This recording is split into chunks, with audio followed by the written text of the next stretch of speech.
Hey everybody, welcome to Mossback, the official podcast of the Mossback's Northwest video series from Cascade PBS. I'm Stephen Haig. And I'm Knut Berger. And today we're exploring the legacy of one of Seattle's first celebrities, Chief Seattle's daughter, Kikisoblu, otherwise known as Princess Angeline. She was a fixture of the pioneer city. Her determination, generosity, and resilience impacted those who knew her, and toward the end of her life, her portrait appeared on so many postcards and tchotchkes that she became, in many ways, the symbol of Seattle. Her tenacity to hey, I'm still here. You can't kick me out. I admire that. So we're still here. If you haven't already seen the video, take a few moments to watch it. It's full of many powerful images and stories of Angeline. You can find the video in the show notes, but for now, stick around for a journey back in time to Seattle's earliest days. We are Duwamish people, and we are still here, and we will continue to be here for our children.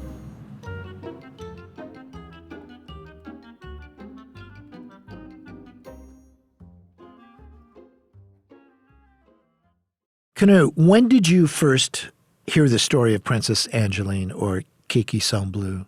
You know, I was curious about who she was, but I didn't really pursue it. There's a street in Seattle named after her. Yes, it's down by my house. Right, yeah, exactly, south end of the city, which is where she was born, in fact. And it really was only a short while ago that I was looking through a book by a guy named Tim Grayhavens, who did an in-depth study of Washington's very first photographers. And it's a lavishly illustrated book with their images. And he devoted like multiple pages to just images of Princess Angeline. Of photographs. Photographs. In some cases, he was showing the tchotchkes, but there was a 2-page spread. This is a coffee table book full of these images, and they're almost all portraits. And when I saw them collectively, I was just fascinated by the fact that, you know, how did she become such a figure of visual interest to the people of Seattle, and it made me wonder what her life was like here. And so I was just curious, but those pictures really kind of blew my mind. I had never seen so many pictures of her all put in one place.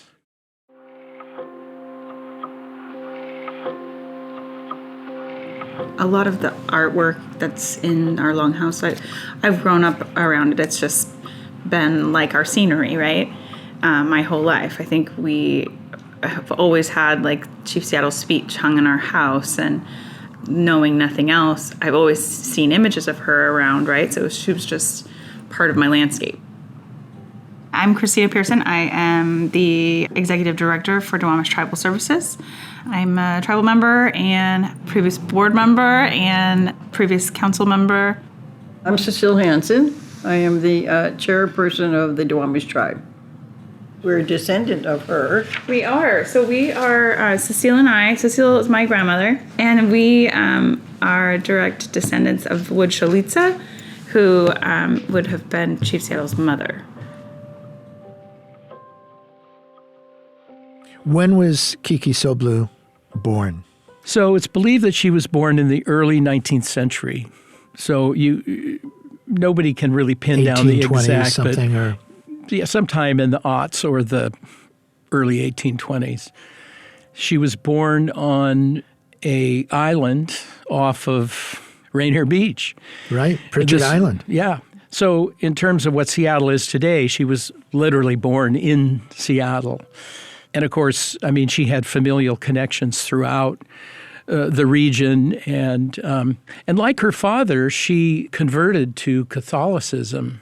Interesting. Yeah, and she was a very devout Catholic. And then Catherine Maynard, who was the wife of Doc Maynard, who was one of the settlers who, settled and, filed the papers for Seattle becoming a city, and and that kind of thing. It was his wife who thought that Kikisoblu should have a name of dignity, that she was a very special person, partly because of her father and the connections there. And so she came up with Princess Angeline. I also think I've read that she found Kikisoblu too hard to pronounce. I mean, the settlers had a real difficult time with Lushootseed and its variations. And the main method of communication well into the early 20th century in many respects was with Chinook jargon. And that was the language she communicated in the most with her fellow Seattleites. Explain what the Chinook jargon language was. So settlers sometimes spoke it or understood it? Yeah, it was a trade language that predated settlement. There's language that comes down from First Nations people, Lushootseed, various Salish-speaking groups.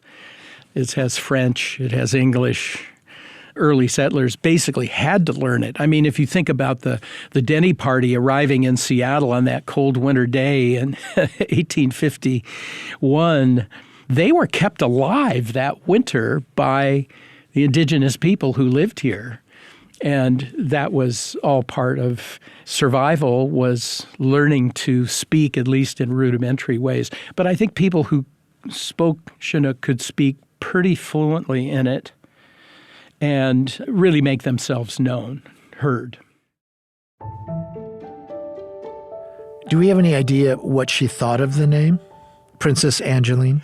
I didn't come across that, so I don't know. People had a lot of different opinions about it as time went on. It was a name some people found very respectful, other people found absurd. Mm-hmm. Well, just the fact that a settler, a white woman, would choose to give her another name.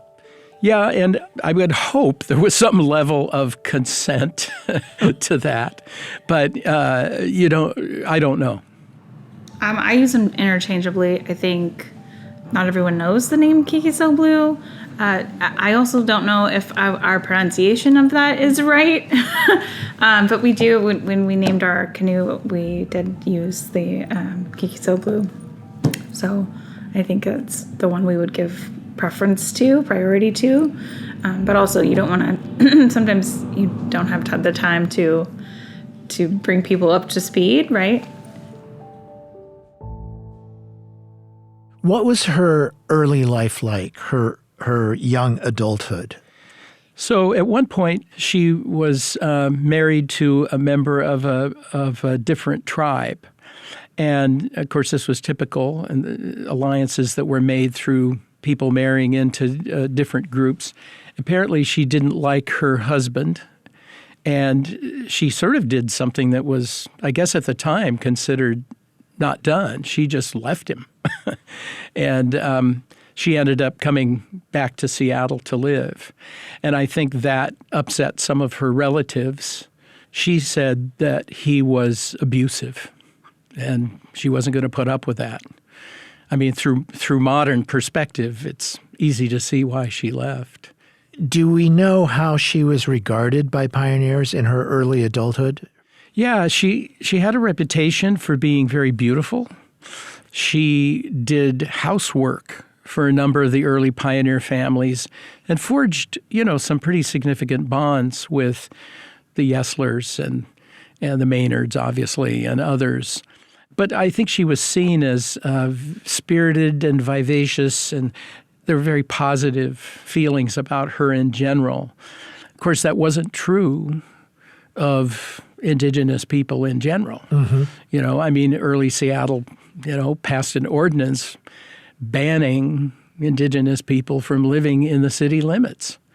And of course, many of the early employees at Yesler's Mill were Native people, and there were some pioneers who were friendlier and refused to cast out their workforce, their friends, their servants, people that they respected. And so there were people who were able to defy that ban, usually sort of in very small numbers living in the margins of what wasn't quite Seattle yet. So Lake Union or Salmon Bay or Rainier Beach, those weren't part of Seattle proper in the beginning. But she stayed. She traveled, she would travel around the region. She'd go to Olympia. She'd go to, places where the Duwamish and others had relations and that kind of thing. But this was her home. My name is Nancy Sackman. I'm of the Sackman family of the Duwamish tribe. I'm the Cultural Preservation Officer. I'm also on council. I knew I was descended from Chief Seattle based on family tree that we have, so she's my great-great-great-great-great-grandmother. There's 7, I think. The first time that I had really understood who she was, just knowing who she is different than understanding who she was. It was both sad and happy. On the one hand, she's there, she stayed, and that's amazing. And then on the other hand, you see the loss of our culture and the dispersion. We were not supposed to be on our own territory or ancestral lands, which once you remove us from that, then that takes away part of our identity, which I think was the motive behind doing that. She had a modest cabin that she lived in. And I had seen stories over the years that Paul Dorpat, for example, had done a lot of research trying to figure out exactly where her cabin was. It was where the Pike Place Market is. And it was actually in 2 different locations. And he did a lot of photo analysis to show, like, here it was in this place, and then it moved over here. And so I remember, going down there to see the place where her cabin stood. Where exactly was her cabin, or one of the locations? Yeah, well, Pike Place Market, but where? Yeah, so before the Pike Place Market was built, There was kind of a shanty community on the hillside that goes down toward Western Avenue. And so if you come up the hill climb to Western, and then you cross the street and you go up the stairs into the market. But right next to that, between that and another building, there's kind of a vacant lot on the hillside. There's nothing there. And that's roughly where her cabin stood. Is there a marker there? No, not that I know of. I was at Pike Place recently, and the space where her cabin was is still there. There's an apartment building there, and then there's a lot, and it's filled with bamboo. And I just thought it was so interesting that someone planted bamboo there, right? Like something that's never going to go away, probably, because you just can't get rid of bamboo. And the bamboo probably is 50, 60 feet tall at this point. It goes from the street below up to the market, essentially.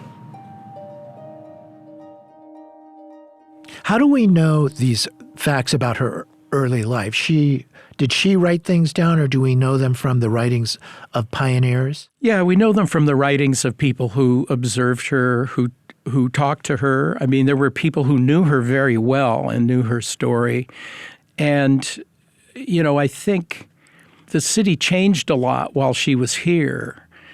And up until the end, there were still people who knew her. Henry Yesler talked about her. He is quoted in newspaper accounts and whatnot talking about her. Of course, as the city grew and changed, that group, that circle of original settlers was smaller and smaller. But there are people who knew her since she was young. She'd lived in their homes, or she had worked for their families. So I think there was a bond there. It was said that if, she was the most generous person. And I think it was Henry Yesler who said, if you gave her $100 in the morning, she would have given it all away by nightfall.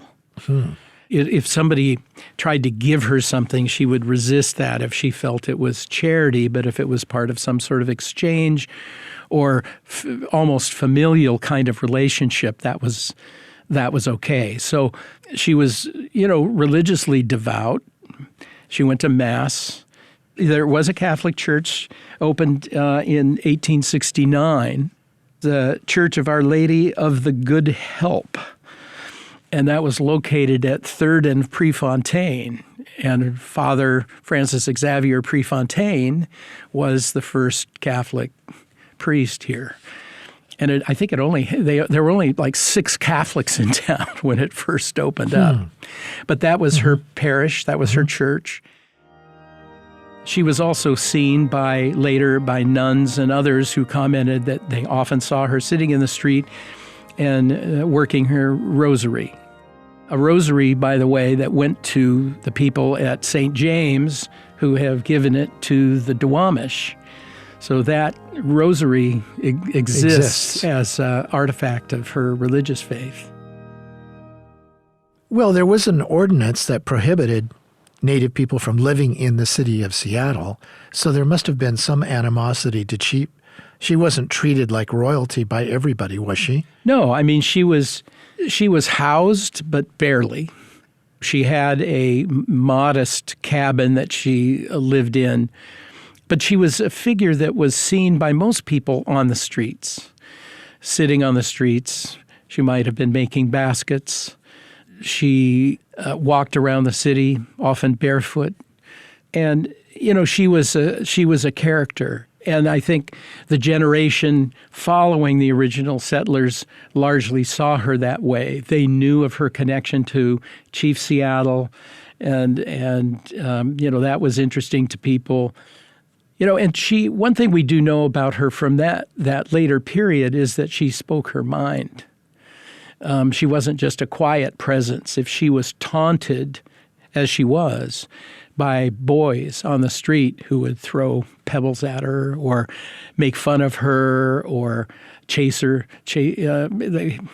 just behaving as very awful boys will, she would throw clamshells or rocks back at them. She would track down their parents and have a word. And there's one kind of infamous case where she tracked down the boy's father. He happened to be a prominent Seattleite, and that boy got a real whipping. So there are also cases, I think, where she stood up for her father's legacy. And that's seen in stories. There's a particular story about she's at a meeting with a bunch of church ladies, and there's a map of Seattle and the region. And she gets up in front of the group and begins telling them very forcefully, this is, naming places in her language and, saying, don't you forget whose place this is. She's putting a marker down. I'm not going to let you forget who my father was. I'm not going to let you forget whose home this is and whose home this was before you got here. You wrote that Princess Angeline is considered by some to be the city's first protester, and I find that very interesting because obviously we have the reputation for protest. What is meant by that? Well, I think it's a reference to the spirited way she stood up for herself. She stood up for herself in insisting on staying in Seattle, where she was from, and everybody else wasn't. She stood up against the exclusion. She defied it. And eventually those laws went away. So I think she was vocal, she was visible, she was here, and she let you know when she was mad, let you know when she disagreed with something. You can look at the newspaper coverage and the stories told about her and whatnot, and you can see someone who has dignity and is not going to tolerate disrespect.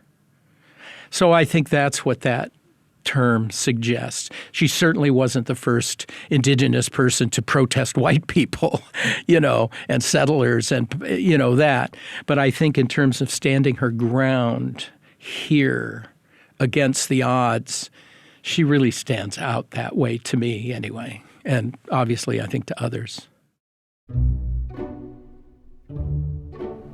Learning about her it's very bittersweet, but I think she represents to us resilience because it was at a time of transition, and we're coming out of that transition, and on the other side to be able to say, yes, we are Duwamish people and we are still here and we will continue to be here for our children. That's the most important part. I think to me that's what she says, and it means a lot to us.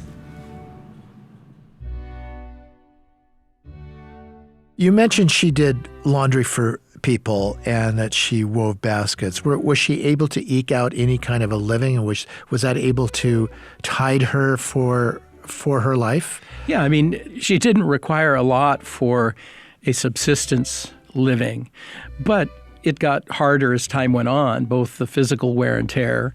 And then she fell and broke her wrist, and I don't think it healed properly.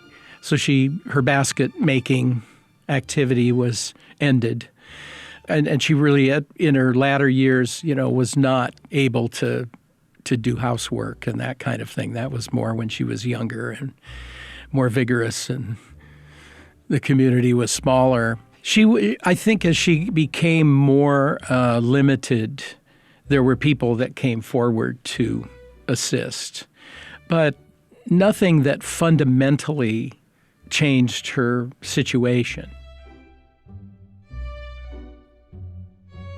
Interestingly, as she became this visible figure and as time went on, as Seattle became more urban and as photography proliferated, she became a popular photo subject, and she would ask, or people would offer to pay her for her picture. Well, so that became a way that she could make some money. I first read about her many years ago when I was researching a documentary on Edward Curtis and his brother Aishel Curtis. And Edward said that he would take a photograph of Princess Angeline and give her $1. So she became an icon that way. She did, and partly because those photographs were the first photographs he took for his North American, Native American series of That's photographs. Where his obsession began. Yes, and so he took 3 pictures of her. He took a studio portrait, which is very famous. Then he took a picture of her on the beach with a clam basket, and another one, I think, where she's harvesting mussels. So he actually went out with her to locations and got another couple of photos. So I don't know how many he took in all, but it's 3 is what we know about. But he wasn't the first guy to take her picture, and he certainly wasn't the last. Her appeal increased dramatically during the last decade of her life. I'm wondering what the context of the photographer's fascination with Princess Angeline. Was it because she was the daughter of Chief Seattle? It was at the point where America basically declared the victory over indigenous people. Right. So we're talking about, at the very latest, the 1880s, early 1890s. Immediately there became a narrative of nostalgia for this defeated people. Right. A fascination with them. Fascination, and the vanishing race is one of those threads. There are other threads too, and so you begin to see a kind of canonization, fetishization, right. Mm-hmm. This fascination. Some of it very well-meaning and genuine. Some of it appropriative, exploitive, and a lot of it is serving the narrative of American progress, urban progress. This is where we started. This is where we are now. This is how far we've come. These are the noble people who helped us. And I think certainly Chief Seattle and Princess Angeline were seen as people who had helped create the modern city that was so far now removed from the world that they lived in. So I think at the moment that she was being noticed by a new urbanized public, she only made sense as a princess, as a historical figure. Mm-hmm. Even though I could see she was very photogenic, a very interesting personage. Yeah, I mean that when I look at those pictures, it just got me more and more interested in her. I felt like I could see the complexity of her experience. I could see, pain. I could see beauty. Could see dignity, resilience. And that was the word that Cecile Hansen of the Duwamish used when I asked her, what is the thing that comes to mind when you think of Princess Angeline? Yeah, I'm so proud of her strong image. We're discussing her because she's still here. Her strong image. Yeah, that's true. Take that to the bank. For me, I think overall it's a positive. I was conflicted, about seeing those first images of her, but she lived her life the way she wanted to. I think even despite and in spite of the settlers being here, she stayed. And she reminds me a lot of family members that are still alive. They're staying where they're staying. They're fighting for the Duwamish to be recognized. And so I think it's a great continuation of our endurance.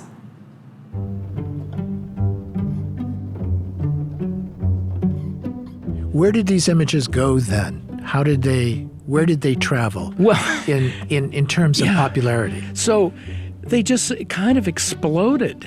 So you're getting a lot of photo studios are opening up. Curtis isn't the only studio in town. There are others that are opening up and taking pictures, and they're selling these pictures. And so there was a market for these images. And, people are buying photographs. Frederica Nelson is putting her image on China, the various expositions. Now, this is after her death. She becomes even more popular as a tchotchke image. You're seeing these pictures being framed and sold in stores. And then you're seeing all these objects.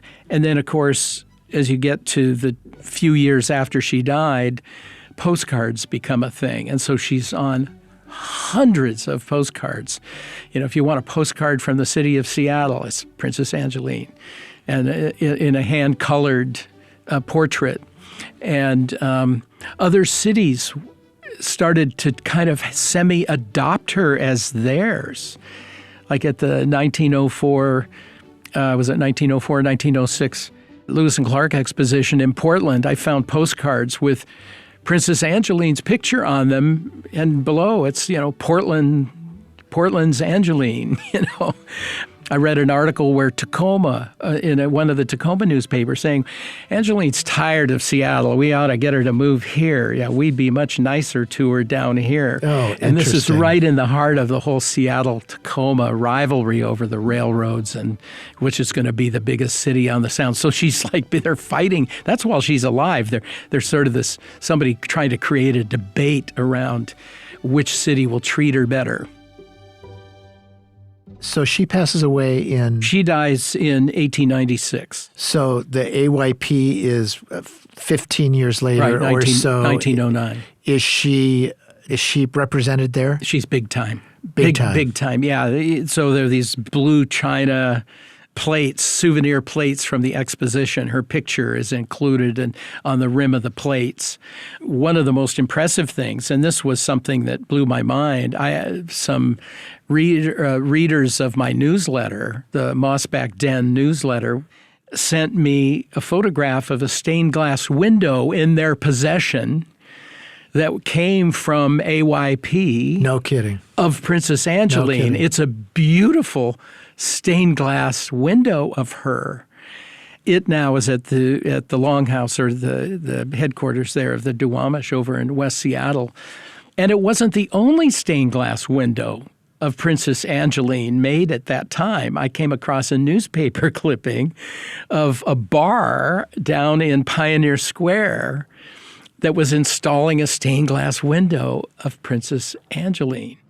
We were donated a big piece of stained glass that has her image on it, and even just the email that first came in about it, it was like, we have this thing that we've had that's hung in my family's home my whole life, was this woman was saying, and she's an old woman now, and she doesn't need it, and then to see the story behind it, that like this piece of stained glass hung in different Seattle restaurants for decades, ended up in someone's home. Like, when was it made?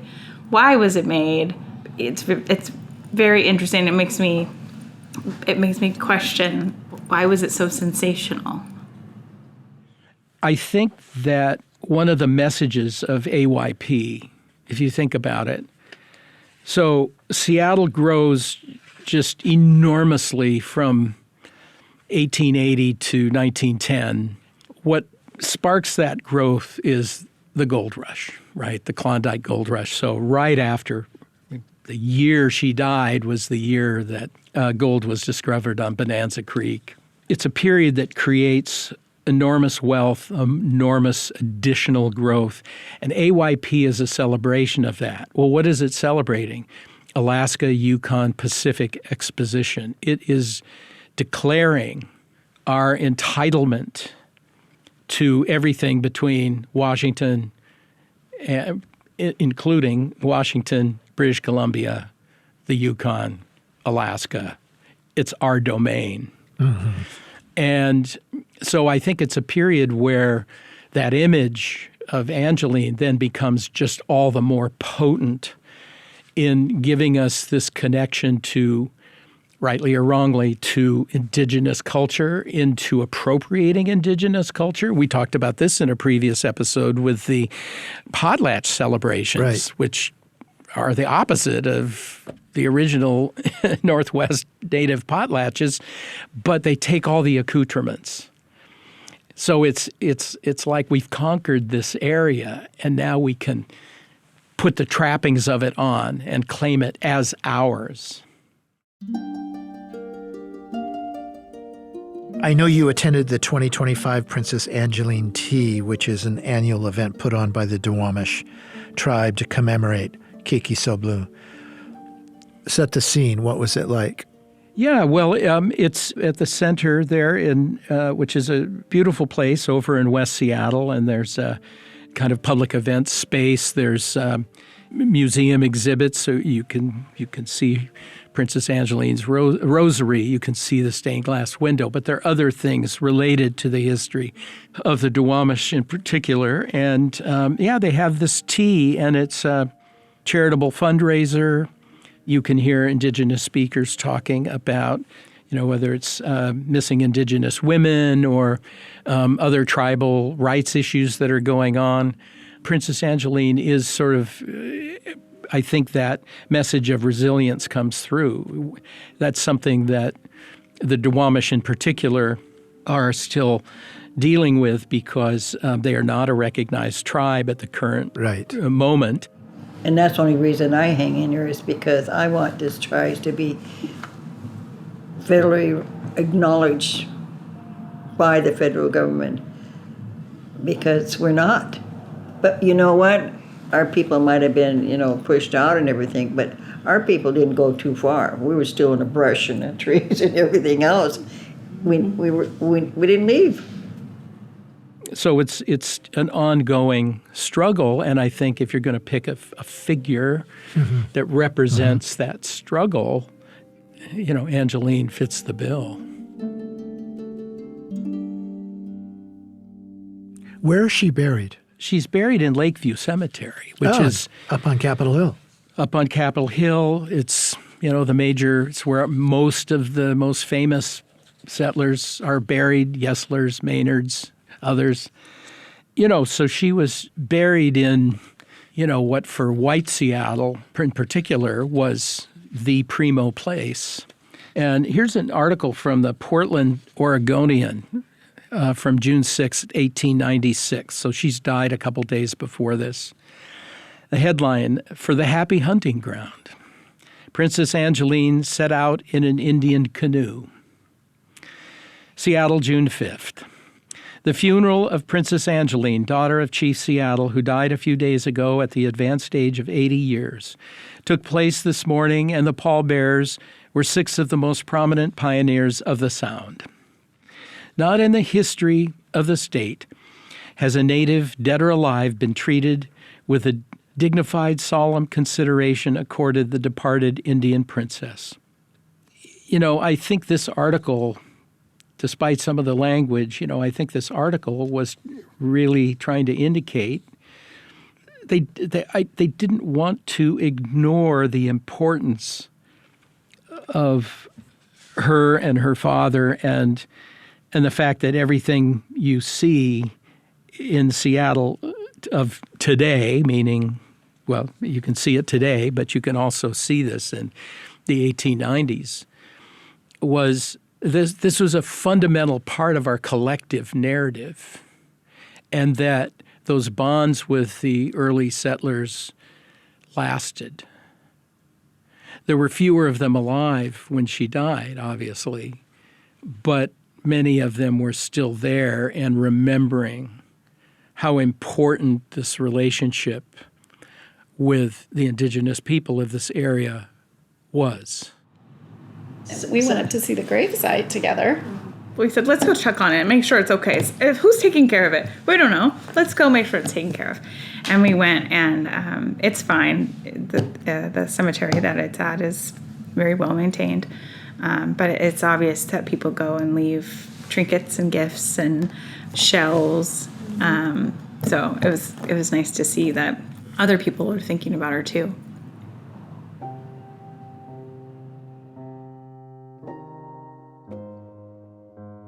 What feeling does this story leave you with?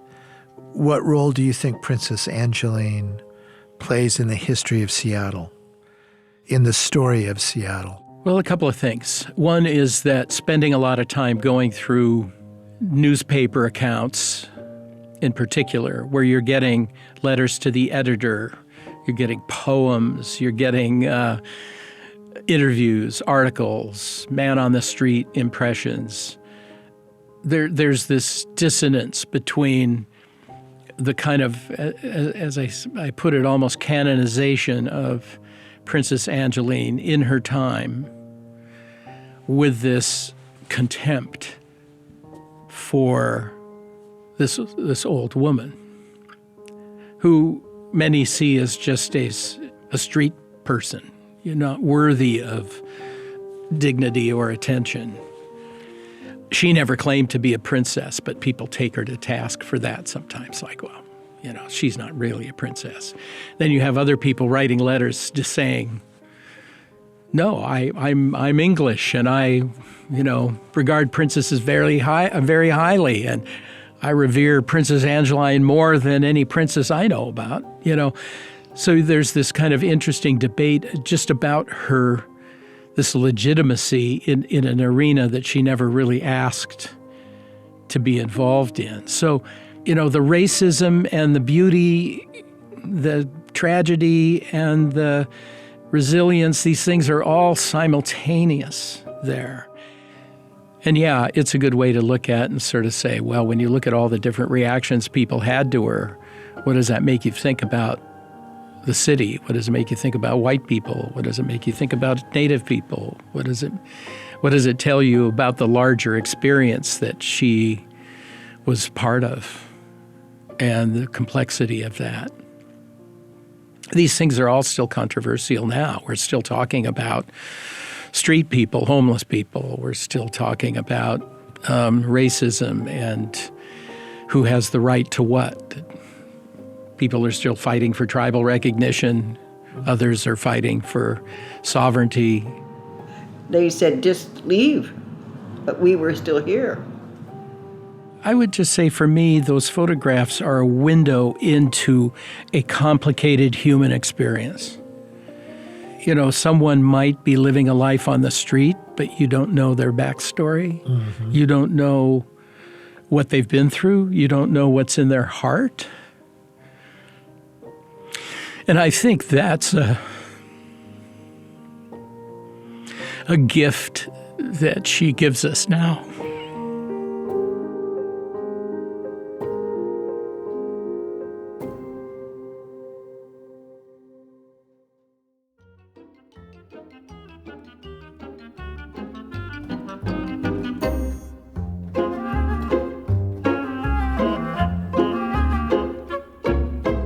Thanks for listening to Mossback. The video series is now in its 11th season. If you'd like to see all the episodes from this or any season of Mossback's Northwest, you can find them at cascadepbs.org. And now, if you prefer to watch your podcasts, you're in luck.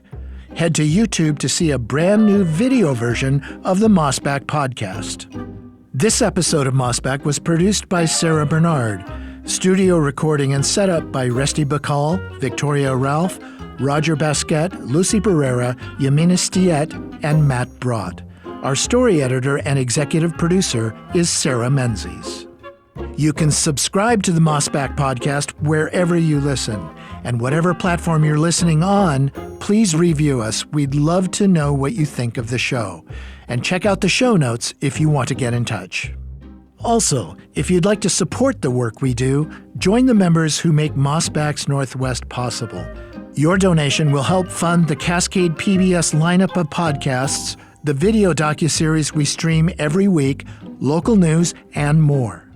Plus, members receive great member benefits, including Cascade PBS Passport with extended access to an on-demand library of local and PBS favorites. And being a member means you can sign up for an exclusive weekly Mossback Den newsletter from Knut Berger, where he offers greater insight into his latest historical discoveries. Go to cascadepbs.org/membership to sign up today. Mossback is a product of Cascade PBS. I'm Stephen Haig. We'll be back soon with another episode.